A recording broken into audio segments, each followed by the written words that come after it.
প্রত্যেককে good morning. আশা করছি সবাই ভালো আছো। অনেক দিন পরে ভিডিওটা দিয়ে আপলোড করলাম, মানে লং ভিডিও, একটা শর্টস ভিডিও দিয়েছিলাম মক টেস্টের। বাকি এটা মোটামুটি 8-10 দিন বাদেই ভিডিওটা দিচ্ছি। এখন সেরকম ভিডিও দেওয়া হচ্ছে না, কারণ এখন আমার শরীরও সেরকম ঠিক নেই। আর মক টেস্ট দেওয়া হয়, কিন্তু সব ভিডিওগুলো আমি আপলোড করি না। কেন করি না সেটা পরে তোমাদের জানাবো। মক টেস্ট দিলেই ভিডিও আপলোড করি, ব্লগ ভিডিও। তাছাড়া কী নিয়ে ব্লগ ভিডিও আপলোড করবে? আর অনেকে বলে যে সারাদিন তুমি কী পড়ো না পড়ো। আমার কোনো পড়ার রুটিন নেই। তোমরা যেমন অনেকে হয়তো রুটিন করে পড়ো, আমার কোনো পড়ার রুটিন নেই যে এই টাইমে এইটা পড়বো, এরকম রুটিন নেই আমার। যখন যেটা মনে হয়, যবে কোনো দিন আমি 2 ঘন্টা পড়ি, কোনো দিন 1 ঘন্টা পড়ি, কোনো দিন 4 ঘন্টা 5 ঘন্টা, আমার এরকম কোনো ঠিক নেই। তার জন্য আমি তোমাদের কোনো ফুল ডে স্টাডি ভ্লগ দিতে পারি না। আমার কোনো পড়ার রুটিনও নেই, কোনো ঠিক নেই। যখন যেটা মনে হয় যে আজ এইটা দেওয়া দরকার, আমি পড়ি কম, মক টেস্ট বেশি দিই। কারণ সেকশনাল টেস্টও ম্যাথসের দিই, রিজনিংয়ের দিই, আর এই মক টেস্ট দিই। বাকি আমি রিভাইজ করার কিছু নেই। জিকে যখন মনে হয় তখন রিভাইজ করি। আমার খাতায় সব নোটস করা আছে, তোমরা জানো যারা আমার ভিডিও দেখো। মানে জিকে তো আমার মোটামুটি আগে পড়েছি কনসেপ্ট ওয়াইজ, সায়েন্স বাদ দিয়ে বাকিগুলো মোটামুটি পড়া আছে। বাকি এবার নতুন যা কোশ্চেন পাই জিকের, আমি সেগুলো সব খাতায় আমার নোটস করে রাখি। আমার 2-3টে খাতা আছে, সব নতুন কোশ্চেন মক টেস্টে বা যেখানে বা কোথাও যদি ইউটিউবে ক্লাস দেখি, সেখানে যা কোশ্চেন পাই নতুন জিকে, যেগুলো আমি জানি না সেগুলো বাদ দিয়ে সব নোটস করে রাখি। সেগুলো মাঝে মধ্যে রিভাইজ করি।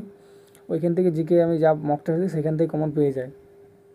তোমরাও এরকম করতে পারো। জিকেটা তোমরা হয়তো একবার ভালো করে পড়ে নিলে, একবার পুরো কনসেপ্ট অনুযায়ী যে কোনো বই থেকে, ভালো একটা বই থেকে, তরুণ ওয়েলফেয়ার একটা বেঙ্গলি ভার্সনের বই আছে, তারপরে মক টেস্ট যেখান থেকে দাও। এরকম নর্মালি তুমি যদি এখন মক টেস্ট দিচ্ছ কোথাও বা ভিডিও ক্লাস করছো, সেখান থেকে তুমি যা জিকে পাবো খাতায় লিখিয়ে রাখতে পারো।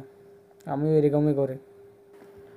আর তোমরা অনেকেই জিজ্ঞেস করো যে আমি ইংলিশ কোথা থেকে পড়ে দেবো। ইংলিশের আমার সেরকম নিজস্ব কোনো সোর্স নেই, কারণ আমি যেহেতু 10 নাম্বার আছে আমাদের ডাব্লিউবিতে ইংলিশে, তার জন্য আমি ইংলিশটা ওইরকমভাবে অতটা ডিপলি পড়িনি কোনো দিন। আর আগের একটা মক টেস্ট আমি ফুল মক টেস্ট দিয়েছিলাম, দেখবে যেটা ব্লগ ফুল ভিডিও আছে, সেখানে আমার ইংলিশে স্কোর প্রায় নেগেটিভ এসেছিলো 10-এর। ম্যাথ, রিজনিং আর জিকেতে স্কোর এসেছিলো 59-60-এর মতো। কিন্তু তারপর আমি দেখলাম যে না, ইংলিশটা আমার হচ্ছে না। তারপর আমি ইংলিশ যা আমার লেখা ছিল খাতায়, বা সে দেখে এসএসসির মোস্ট 200 করে সব থাকে, ওইগুলো আমি পড়েই মাঝে মধ্যে আমার ওগুলো পিডিএফ আনা আছে, মানে ঘরে আনা আছে, সেইগুলো মাঝে মধ্যে পড়ি। আর কিছু ক্লাস আমি করছিলাম ইংলিশে। তারপর দেখলাম যে এই যে আমি দেখি শর্টসের স্ট্যাটাস দিয়েছি, শর্টসের কী বলে একটা ভিডিও আপলোড করি, সেখান থেকে ইংলিশ আমার 10-এর 7-8 স্কোর এসেছে। কারণ তুমি যদি ইংলিশটা কন্টিনিউ পড়ো, এইবারে যেমন আমিও ইংলিশটা মোটামুটি 4-5 মাস না পড়ে মক টেস্ট দিয়েছিলাম, তার জন্য আমার স্কোরটা ইংলিশে নেগেটিভ চলে এসেছিলো। তুমি যদি ইংলিশটায় কন্টিনিউ রাখো, আমার কথাটা দেখেও তুমি মিলিয়ে, মানে কন্টিনিউ বলতে ভালো করে পড়ো, মানে ডেলি যদি আধ ঘন্টা ইংলিশটা পড়ো, একটা ক্লাস দেখো, যে কোনো ক্লাস, যে কোনো জায়গায় যে কোনো ক্লাস দেখতে পাবো। যে আমি একটা পার্টিকুলার চ্যানেল নয়, যে কোনো তুমি জায়গার ক্লাস দেখতে পারো। তুমি দেখো, তাহলে অটোমেটিক তোমার যখনই কোশ্চেন তুমি দেখতে পাবে, তোমার ওই টেক্সট বুকে হোক বা প্র্যাকটিসের থেকে, সেখানে তুমি অটোমেটিক মাথায় চলে আসবে যে না, এইটা আমি পড়েছি, এইটা অপশানে আনসার হতে পারে। তুমি করে দেখবে এরকম। দেখো, মেন কথা হচ্ছে পড়তে হবে, কারণ ইংলিশটা আমি এতদিন পড়িনি। যেমন আমি পড়ে বাদে মক টেস্ট দিলাম, 7-8 আমার আগের টেস্ট করে ভেজে দেখবে, যেটা শর্টসে দেওয়া আছে। আর আজকে আমি মক টেস্টটা দিয়েছি, তোমাদের বলি যে টেক্সট বুকটা তোমরা ডাউনলোড করে ফ্রি মক টেস্টগুলো অ্যাটেন্ড করো। কারণ আমার তো পাস প্রো আছে, তারপর তো আমি ফ্রি মক টেস্টগুলো আজকে যেটা দিয়েছি দেখাবো আমি তোমাদের। ভিডিওটা শেষ পর্যন্ত দেখো। সেখানে দেখবে আমি 30 দুটো থাকে, একটা কেপি কনস্টেবলের, একটা ডাব্লিউবি কনস্টেবলের, প্রতি সপ্তাহে থাকে। আর ডাব্লিউবি এসআই থাকে, যারা এসআই প্রিপারেশন নিচ্ছে, ওইখান থেকে ফ্রি টেস্ট দিতে পারো। টেক্সট বুকের লিঙ্ক দিয়ে দেবো, সেখান থেকে দেখো। আজকের আমি মক টেস্টটা দেখাচ্ছি, চলো তোমাদের স্কোর। তোমরা টেক্সট বুকটা ডাউনলোড করো, টেলিগ্রাম হোয়াটসঅ্যাপ চ্যানেলে জয়েন হয়ে যাও, সেখানে দিয়ে দেবো। সেখানে অনেক পিডিএফ দেওয়া আছে, ইংলিশ সব। এটাতে আমার র্যাঙ্ক এসেছে 21, আর স্কোর এসেছে 30-এর 25। এটাতে আমার দেখো 30টা অ্যাটেম্প করেছিলাম, তার মধ্যে 4টা ভুল গেছে। যে 4টা ভুল গেছে সেখানেও 2টো ইজি করাচ্ছিল, মানে আমার সিলি মিস্টেক বলতে পারো একদম তোমাদের আমি দেখাচ্ছি, চলো যে কোন 2টো ভুল গেছে।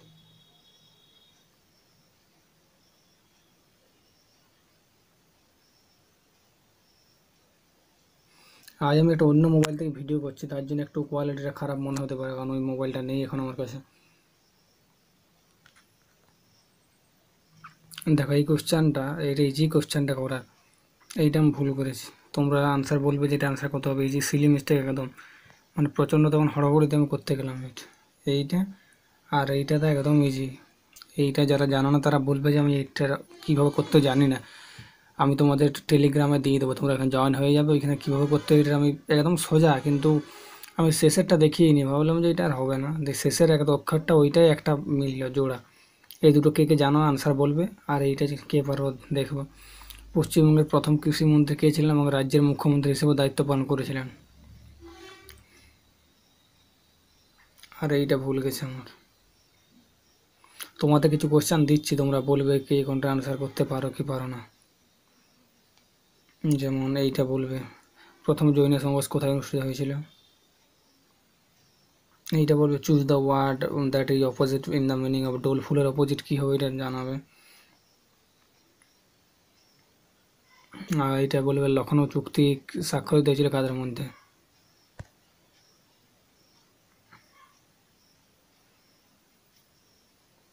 এইটাও জানাবে কি হতে পারে।